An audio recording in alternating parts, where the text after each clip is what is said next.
Hi, friends. Pastor Wade here. Earlier today, my wife shared a TikTok video with me of a pastor going through the different versions of the Bible when someone had prompted him to say, well, maybe you should crack open a Bible once in a while.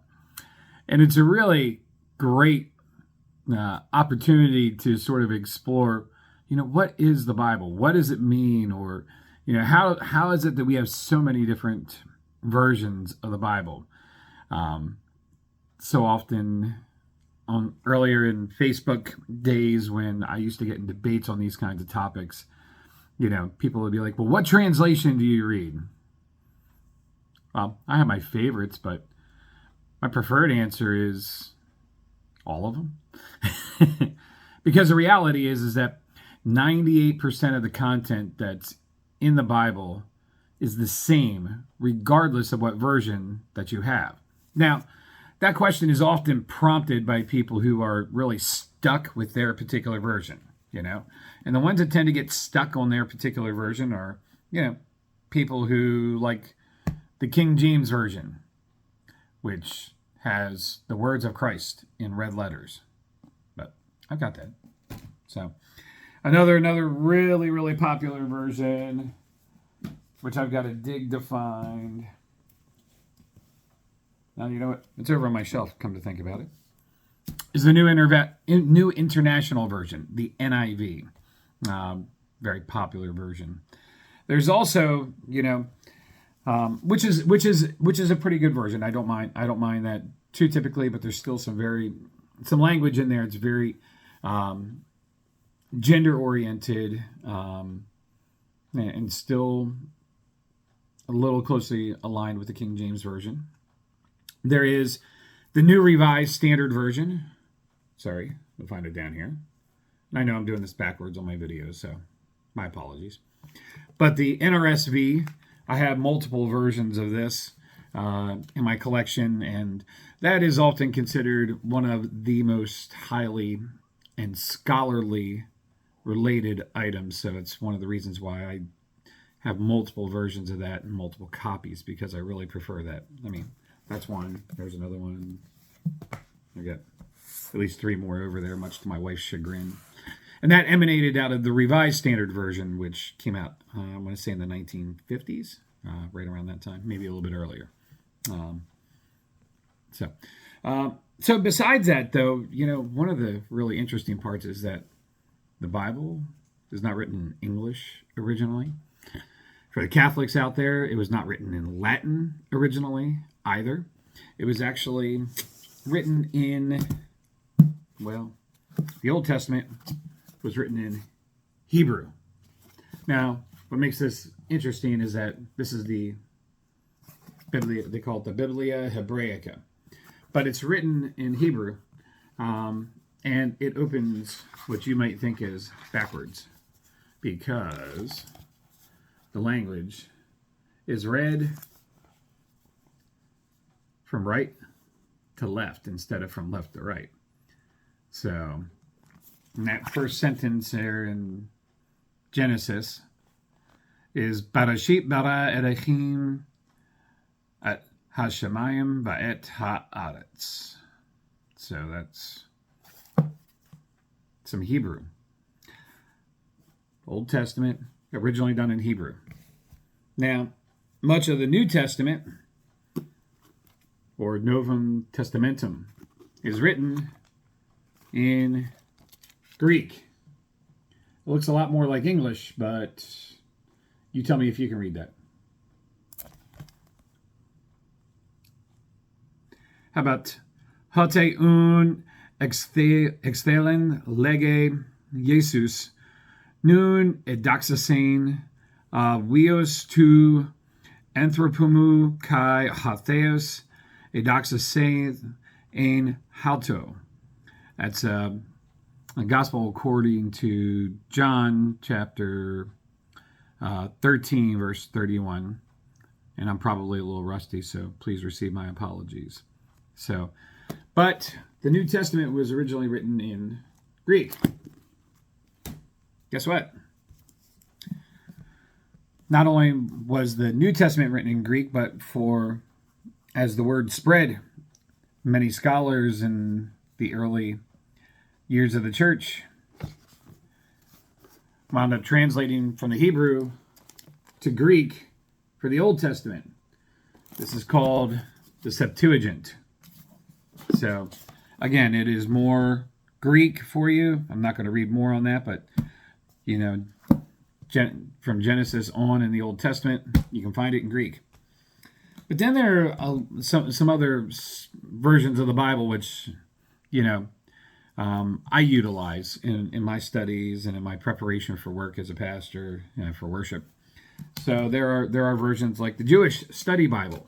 I really enjoy this, the Tanakh translation, because it really provides some in-depth notes and commentary about things that are going on in Hebrew history and whatnot. And you know, if in the area that we live in here in Melville, New York, there's a lot of Jewish people.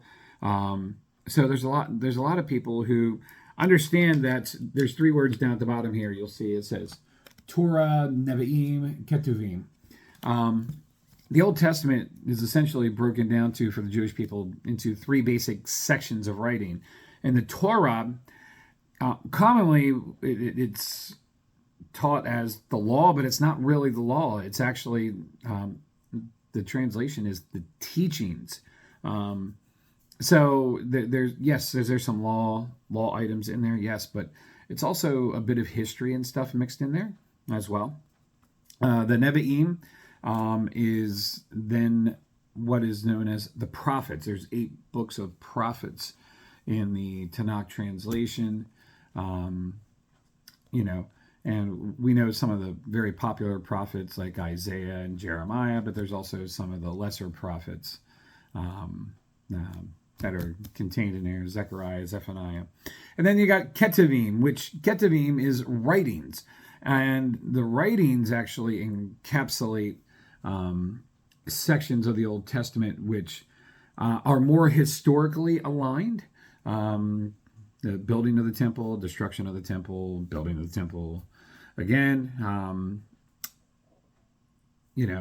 all those kinds of things, along with what we call wisdom literature. Things that are very practical for everyday life. So you'll see Psalms and Proverbs encapsulated as part of that. But that's a quick breakdown of the Old Testament for you. And then you get some more contemporary, more modern versions of the Bible that come out. One of those is what's called the NLT, the New Living Translation. The NLT is something that they add some extra verbiage to it to provide some language that is more action-oriented.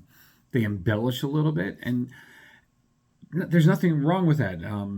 Nothing wrong with embellishing the word a little bit, especially when you're trying to motivate people and get people interested in things. That's one of the things that the New Living Translation really subscribes to. There's also one called the Amplified version as well, which really adds a lot of colorful adjectives and whatnot that aren't included in the original writings. But it's not meant to take away from the language, but again, meant to amplify and provide more guidance and direction. And another item is there's also this one called The Voice. Now, The Voice takes a sort of a more narrative style of reading where, the Bible is broken down into a non-traditional order so that you can, follow along a little bit more easily the narratives that are included. So, but again, it contemporizes some of the language. But really, one of the big, most contemporary versions that is still incredibly popular is a Presbyterian pastor by the name of Eugene Peterson, a prolific author, but also a biblical scholar in both Greek and Hebrew. And he wrote what's known as The Message. And this is a version I definitely recommend for people, especially first-timers, for the Bible. Really takes some of the language and really makes it modern. He talks about cars. But he utilizes it as a tool to introduce you to faith and some of the concepts that might be a little more abstract in some of all these other versions that I've been showing. But for instance, one of my favorite scripture passage is Micah 6:8, which in a lot of the English translations says, "And what does the Lord require of you but to act justly, love mercy, and to walk humbly with your God?" But in Peterson's version of that last part, that walk humbly with your God, he translates as, "Don't take yourself too seriously. Take God seriously."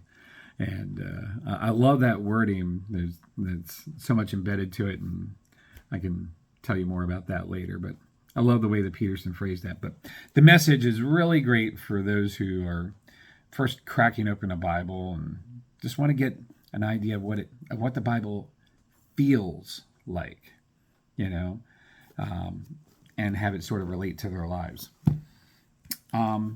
There's also the Common English Bible, and the Common English Bible is a high scholarly version of the Bible. I would say it's sort of a very close to the NRSV, but has overtones in it that make the language less patriarchal, so a little more gender neutral, which leads me into the first egalitarian version of in what's called the Inclusive Bible. That's one I've actually been sharing in worship a lot, where they take a mixture of some of the ancient Hebrew language. They often refer to God, which is often utilized with a male pronoun, and or father, and they put the Hebrew back in there because we English readers of the Bible don't necessarily identify gender when we're reading Hebrew words like Abba or Elohim, which are both found in the Inclusive Bible. And the Inclusive Bible is gender neutral. So much of the language where it would say man and woman, parses that out into an aspect that says them, again, making it more gender neutral. To understand that that's truly the meaning behind some of these, some of this ancient language is they just didn't have a grasp of the concept of gender neutrality at the time that they were written. With the Old Testament, some of those writings are 4,000 years old. The New Testament stuff is 2,000 years old. It's 2022. Besides, the original writers of all this stuff, they're dead. They can't tell us what exactly they wanted in there. And I think that God is pretty okay with the fact that we take our divine inspiration of his words, of God's words. Shit, I said his, and now I just said shit, so I apologize. So to take God's words and make them available and accessible to everyone, regardless of gender, of race, of culture. We don't want exclusionary language embedded in what we do. So we try, not always successfully, but we tried to make sure that all are welcome and not inhibited by words of human beings. And remember, the Bible was written by human beings, divinely inspired by God, but written by human beings. So there you go. A pile of Bibles. There's more over there. I got more in the sanctuary. Don't ask. That's my job. That's my work. These are my texts. This is what I work with. So if you got questions, let me know. Especially for members of the Presbyterian Church of Sweet Hollow. Always feel free to reach out, share your questions, and I'll get back to them as soon as I can. Remember, no matter who you are, or where you are on your life or faith journey. God loves you just the way you are. Have a great day.